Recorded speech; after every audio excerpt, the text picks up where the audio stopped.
شروع اللہ کا نام لے کر جو بڑا مہربان نہایت رحم والا ہے۔ کیا تمہیں اس واقعے یعنی قیامت کی خبر پہنچی ہے جو سب پر چھا جائے گا؟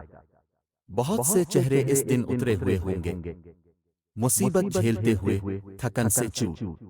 وہ دہکتی ہوئی آگ میں داخل ہوں گے، انہیں کھولتے ہوئے چشمے سے پانی پلایا جائے گا۔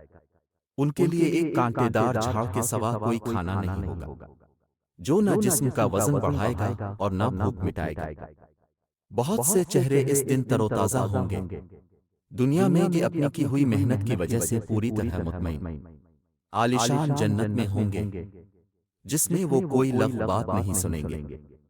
اس جنت میں بہتے ہوئے چشمے ہوں گے، اس میں اونچی اونچی نشستیں ہوں گی، اور سامنے رکھے ہوئے پیالے، اور قطار میں لگائے ہوئے گداز تکیے، اور بچھے ہوئے قالین۔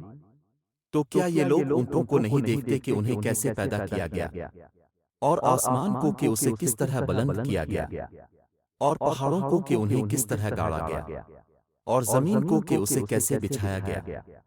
اب اے پیغمبر تم نصیحت کیے جا، تم تو بس نصیحت کرنے والے ہو، آپ کو ان پر زبردستی کرنے کے لیے مسلط نہیں کیا گیا۔